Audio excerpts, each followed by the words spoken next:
नमस्कार दोस्तों, स्वागत है आपका हमारे YouTube चैनल पर। तो दोस्तों, हम सब जानते हैं कि इजराइल और ईरान के बीच की जो टेंशन है ये काफी पुरानी बात है, लेकिन अब ये टेंशन जो है वो एक नए लेवल पर ही पहुंच चुकी हैं। इस बार सीरिया का इन्वॉल्वमेंट और इजराइल की मिलिट्री स्ट्रेटेजी ने पूरे गेम का पत्ता ही बदल दिया है। अब ये सिर्फ एक रीजनल कॉन्फ्लिक्ट नहीं है, बल्कि एक ऐसे मूवमेंट के रूप में आप इसे समझ सकते हैं जिसमें पूरे के पूरे मिडिल ईस्ट की जियोपॉलिटिक्स को बदलने का रिस्क भी शामिल है।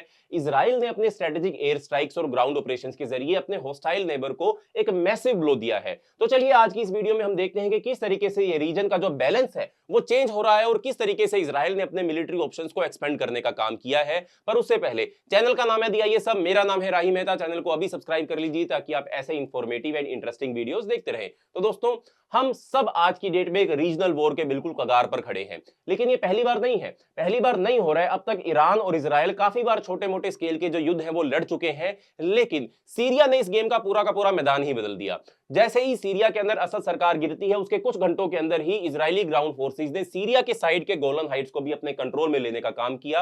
उन्होंने डीमिलिटराइज जोन को भी एक्सपेंड किया और स्ट्रेटेजिक हाइट्स पर कंट्रोल भी ले लिया। अब इजरायली टैंक्स जो हैं वो सीरिया के अंदर तक जा चुके हैं और सीरिया के बहुत सारे इलाके को वो अपने कंट्रोल में लेने की कोशिश भी कर रहे हैं। इसी दौरान इजरायली जेट्स ने सीरिया के chemical weapons, advance weaponry sites, ये सब चीजें उड़ा दी ताकि ये चीजें जो है वो एक्सट्रीमिस्ट लीडर्स के हाथ में ना लग जाएं। अब डेमेस्कस के पास मेदा एयरबेस, यानी डेमेस्कस जो सीरिया की कैपिटल है उसके पास जो मेदा एयरबेस है, इजराइल ने वहां भी ब्लास्ट किए। टार्टस एक एयरबेस है, वहां पर भी इजराइल ने एयर स्ट्राइक्स की और ये इतनी बड़ी एयर स्ट्राइक थी जिसके चलते 3.0 मैग्नीट्यूड का एक अर्थक्वेक भी रिकॉर्ड किया गया। नुकसान बहुत ज्यादा है। हेलीकॉप्टर, जेट फाइटर, मिसाइल डिपोस ये धीरे धीरे सीरिया के अंदर खत्म होते जा रहे हैं। इजरायली एयरफोर्स ने अलिप्पो, कमीशी, लताकिया, केतरा, हमा, होम्स, इन सभी इलाकों के ऊपर मेजर एयर स्ट्राइक्स करने का काम किया। अभी तक 480 से ज्यादा टारगेट्स को उड़ा दिया गया है, जो इजराइल के इतिहास में सबसे बड़ा एयर ऑपरेशन है। सीरिया की मिलिट्री कैपेसिटी का कम से कम 80% तबाह हो चुका है और बाकी भी आने वाले कुछ दिनों के अंदर ही डिस्ट्रॉय कर दिया जाएगा। अब ये एक गेम चेंजर सिनेरियो है। इजराइल अब ईरान के मिलिट्री और न्यूक्लियर साइट्स पर प्री एम्प्टिव एयर स्ट्राइक्स करने का फायदा उठा सकता है, क्योंकि अब सीरिया बीच में बफर जोन के रूप में मौजूद नहीं रहा है। अब इजराइल बिना यूएस की मदद या उसके अप्रूवल के बिना भी डायरेक्ट ईरान के ऊपर अटैक कर सकता है और एक छोटी सी एक्टिविटी भी इस पूरे के पूरे इलाके के अंदर सारे के सारे पावर ऑफ बैलेंस को हिला कर रख सकती है। अब सीरिया और उसके पास क्या क्या हो रहा है इस पर बहुत ज्यादा कंफ्यूजन है। इतनी सारी इंफॉर्मेशन आने के बावजूद भी हम हर एक इंफॉर्मेशन को राइट नहीं कह सकते हैं, क्योंकि हर साइड अपनी अपनी सच्चाई को ट्विस्ट करके दिखाने की कोशिश करती रहती है। बट स्टिल इजराइल जो है वो सीरिया को एक स्टीराइल डिफेंस जोन में बदल रहा है, सीरिया को थ्रेट के रूप में खत्म कर रहा है। इजराइल एक कॉरिडोर खोल रहा है जो ईरान के खिलाफ एक मैसिव प्रीएम्प्टिव स्ट्राइक के लिए स्टेज सेट करता है। इस पूरे इशू को समझाऊंगा, वीडियो एंड तक जरूर देखना। देखो, इजराइल ने सीरिया की एयर डिफेंस को तबाह कर दिया, जिसकी वजह से आज की डेट में जो एरियल फ्रंट लाइन हुआ करती थी वो 600 से 700 किलोमीटर ईस्ट की तरफ शिफ्ट हो गई। यानी कि ये जो डीमिलिटराइज जोन आपको दिख रहा है या फिर ये जो गोलन हाइट्स आपको दिख रही हैं, पहले इजराइल जो था वो यहीं से ही अपने जितने भी एयर स्ट्राइक्स थी उनको लॉन्च कर सकता था, अपने फाइटर जेट्स को लॉन्च कर सकता था। बट क्योंकि अब सीरिया का सारा डिफेंस सिस्टम जो है वो डिस्ट्रॉय हो गया है, तो ये जो एरियल फ्रंट लाइन हुआ करती थी ये 600 से 700 किलोमीटर ईस्ट की तरफ जो है वो एक्सपेंड हो गई है। मतलब अब इजराइल अपने टैंकर एयरक्राफ्ट को अब दूर ईस्ट तक लेकर जा सकता है, जो फाइटर जेट्स को ईरान तक फ्लाई करने के लिए फ्यूल खत्म होने से पहले वापस लौटने का मौका प्रोवाइड करेंगे। पहले ये पॉसिबल नहीं था, लेकिन अब ये सब कुछ बदल गया है। ज्यादा कंटेक्स्ट के लिए समझने की अगर हम कोशिश करें तो सीरिया के पास दुनिया के सबसे बड़े कंसंट्रेटेड एयर डिफेंस बैटरीज का एक सिस्टम मौजूद था। इसमें मिड टायर रशियन सिस्टम शामिल थे, जैसे कि SA-17, SA-22, SA-6, SA-8, SA-5, ये सब एयर डिफेंस सिस्टम जो था वो सीरिया के पास मौजूद था। अब F-35 जेट्स जो हैं जो इजराइल के पास है वो इन सिस्टम्स को बीच से निकलने की कैपेसिटी रखते हैं, लेकिन जो टैंकर एयरक्राफ्ट होते हैं वो ऐसा नहीं कर सकते हैं। यही मेजर प्रॉब्लम है। टैंकर एयरक्राफ्ट बड़े होते हैं, धीरे चलते हैं और स्टेल्थ कैपेबिलिटीज के बिना होते हैं। पुराने एंटी एयरक्राफ्ट गन्स भी इनके लिए एक बहुत बड़ा खतरा बन सकती हैं। सीरिया के एयर डिफेंस सिस्टम तो F-16 जेट्स के लिए भी एक थ्रेट थे और 2018 में सीरिया ने एक इजराइल का F-16 जेट जो था उसको शूट डाउन कर भी दिया था, जब इनके बीच में थोड़ा कंफ्लिक्ट जो था वो और ज्यादा बढ़ गया था। इसी वजह वजह से इजरायली टैंकर एयरक्राफ्ट के लिए सीरियन एयर स्पेस एक नो फ्लाई जोन था, जो इजराइल के मिलिट्री ऑप्शंस को काफी ज्यादा लिमिट कर देता था। बट अब क्या हुआ है, इजराइल से ईरान तक एक एयर स्ट्राइक करना और वापिस आना, अब ये पहले ये प्रैक्टिकल नहीं था, अब धीरे धीरे प्रैक्टिकल होता जा रहा है। इस तरीके की ऑपरेशन की स्केल और डिस्टेंस के चलते गलती की जो गुंजाइश होती है वो बिल्कुल भी नहीं होती है। आज भी इजरायली F-35 जेट्स इस लिमिटेशन से रिस्ट्रेंट हैं। इन जेट्स की रेंज लगभग जो है वो 2100 किलोमीटर के बराबर है। मान लीजिए अगर इजराइल जो है अपने F-35 जेट को अपने किसी एयरबेस से उड़ाता है और ईरान के नतांज एयरबेस तक अटैक करने के लिए लेकर जाता है, वापिस आने जाने का जो टोटल सफर है वो 3000 किलोमीटर के आसपास होगा, जबकि F-35 की रेंज जो है वो सिर्फ 2100 किलोमीटर के आसपास है। बट स्टिल ये कैलकुलेशन सिर्फ सीधे सफर के लिए है, इसमें एरियल मैन्यूवर्स और पेलोड का ध्यान नहीं रखा गया है। एक्सटर्नल फ्यूल टैंक्स लगाना भी एक ऑप्शन नहीं है, क्योंकि ये जेट्स एक जियोमेट्रिक शेप को बदल सकते हैं, क्योंकि हर एक जेट जो है वो अपने अपने जियोमेट्रिक शेप के अकॉर्डिंग ही डिजाइन किया जाता है, उनकी स्टेल्थ कैपेबिलिटीज के लिए अकॉर्डिंग ही डिजाइन कर दिया जाता है। बट अगर एक एक्सटर्नल फ्यूल टैंक लगाया गया तो वो सारी की सारी स्टेल्थ कैपेबिलिटीज जो है वो खत्म हो जाएंगी। स्टेल्थ के बिना ईरान के एयर डिफेंस सिस्टम को पार निकलना मुश्किल हो जाएगा, क्योंकि ईरान के एयर डिफेंस सिस्टम भी इस रीजन के सबसे एडवांस सिस्टम में से एक है। इसी वजह से ईरान पर एक लार्ज स्केल प्रीएम्प्टिव स्ट्राइक करना जिसमें जेट्स की पूरी फ्लीट वापस आ सके, हमेशा एक स्टेल्थ मिशन होना जरूरी था। मतलब एक्सटर्नल फ्यूल टैंक्स या एक्सटर्नल मिसाइल के यूज भी इसके लिए अलाउड नहीं हुआ करता था। लेकिन मान लीजिए अगर एक्सटर्नल फ्यूल टैंक्स यूज भी कर लिए जाएं, तब भी F-35 की जो ऑपरेशनल रेंज है वो सिर्फ 2700 किलोमीटर ही हो सकती है, जो अभी भी कम ही पड़ती है। इसी वजह से इजराइल के लिए ईरान पर एरियल डोमिनेंस कभी पॉसिबल नहीं था, कम से कम अमेरिकन इन्वॉल्वमेंट के बिना तो ये कभी नहीं हो सकता था। लेकिन अब सीरिया के एयर डिफेंस के न्यूट्रलाइज होने के बाद सब कुछ बदल चुका है। इजरायली एयरफोर्स का कहना है कि उन्होंने सीरिया के 80% short to medium range SA-22 system और 90% मीडियम रेंज SA-7 सिस्टम को पूरी तरीके से डिस्ट्रॉय कर दिया है। ये सिस्टम F-35 के लिए खतरा नहीं थे, लेकिन टैंकर एयरक्राफ्ट के लिए ये बहुत बड़ा खतरा हुआ करते थे। अब सीरिया में सिर्फ कुछ ही एयर डिफेंस सिस्टम बचे हैं और इजराइल इफेक्टिवली एक एरियल कॉरिडोर क्रिएट कर चुका है, जिसमें उसके टैंकर एयरक्राफ्ट भी फ्रीली मूव कर सकते हैं। एरियल फ्रंट लाइन अब सीरिया के ईस्टर्न एज से लगभग 600 टू 700 किलोमीटर जो है वो आगे बढ़ चुकी है, जहां इजरायली टैंकर एयरक्राफ्ट उड़ सकते हैं और फाइटर जेट्स के डिस्टेंस को ऑफसेट कर सकते हैं।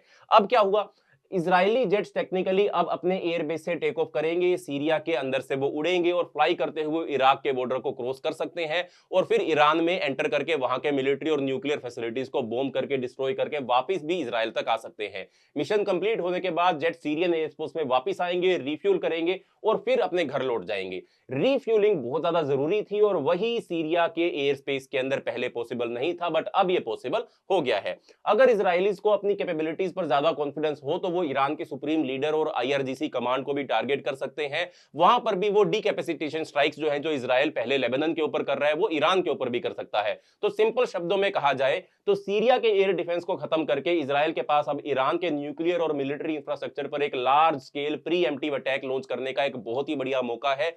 ये अपॉर्चुनिटी शायद इजराइल कभी मिस करना अफोर्ड ना कर सके। आने वाले ट्रंप एडमिनिस्ट्रेशन के साथ नेतन्याहू नए मिलिट्री ऑप्शंस का सहारा ले सकते हैं और ट्रंप को ईरान पर अटैक करने के लिए कन्विंस करने की कोशिश भी कर सकते हैं। बट अगर ट्रंप रेडी नहीं होते हैं तो भी इजराइल के पास अकेला ये करने के रिसोर्सेज है और बाद में अमेरिका को वॉर में खींच कर लेकर आना भी इजराइल के लिए मुमकिन हो जाएगा।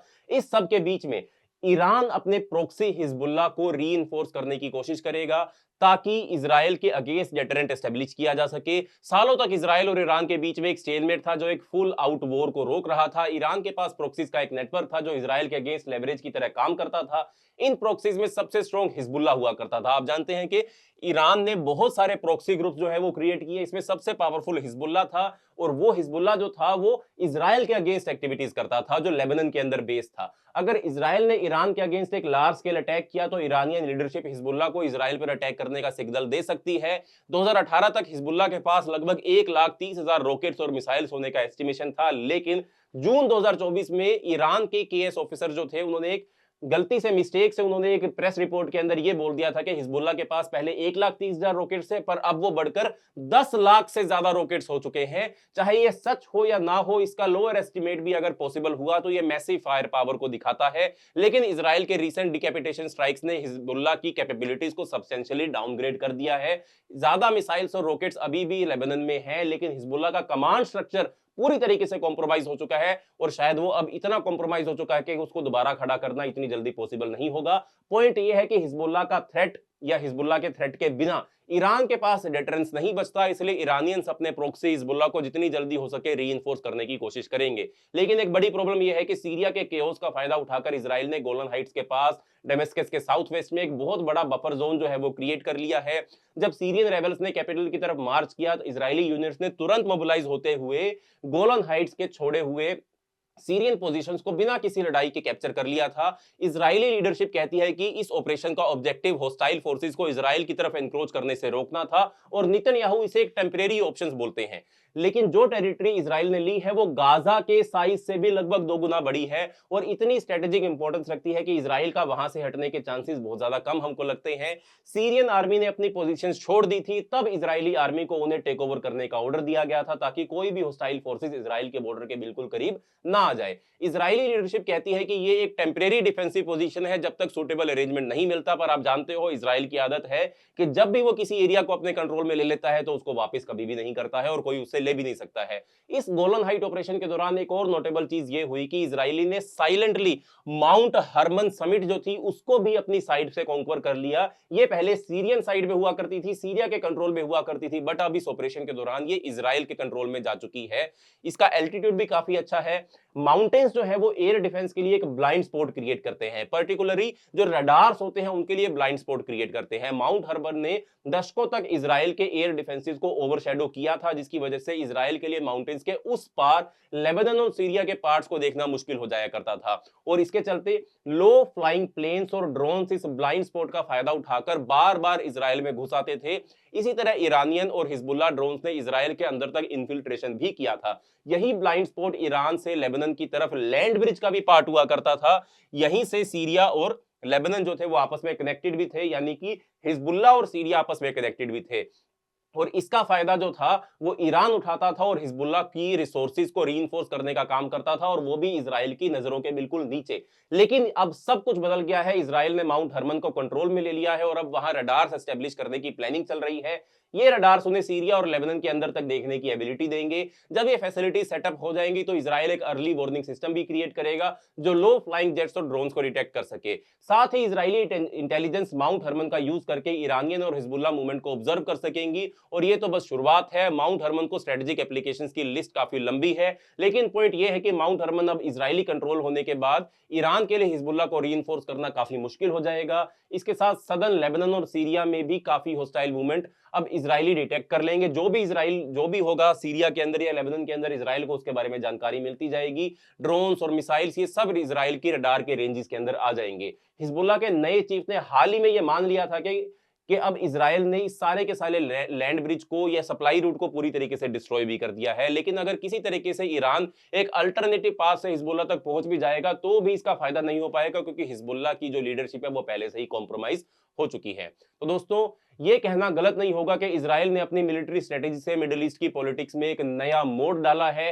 सीरिया की एयर डिफेंसेस को न्यूट्रलाइज करते हुए इजराइल ने अपनी स्ट्रेटेजिक पोजीशन को स्ट्रेंथन कर लिया है, जिसका डायरेक्ट इफेक्ट ईरान और हिजबुल्लाह के ऊपर पड़ेगा। ये अब सिर्फ एक लोकल कंफ्लिक्ट नहीं बचा है, बल्कि एक ब्रॉडर रीजनल वॉर का पहला स्टेप लग रहा है। इजराइल के पास अब एक यूनिक अपॉर्चुनिटी है, लेकिन ये अपॉर्चुनिटी ईरान और उसके प्रॉक्सीज के लिए एक बड़ी चैलेंज भी हो सकती है। आने वाले समय में हम देखते हैं कि ये सिचुएशन किस दिशा में जाएगी और क्या इसका होगा और क्या दुनिया एक और ग्लोबल पावर स्ट्रगल की तरफ बढ़ रहा है या नहीं। आपको ये वीडियो अगर इंफॉर्मेटिव लगी हो तो वीडियो के नीचे कमेंट जरूर करें, वीडियो को लाइक करें, शेयर करें। मिलते हैं अगली वीडियो के अंदर, तब तक के लिए बाय बाय, धन्यवाद, जय हिंद।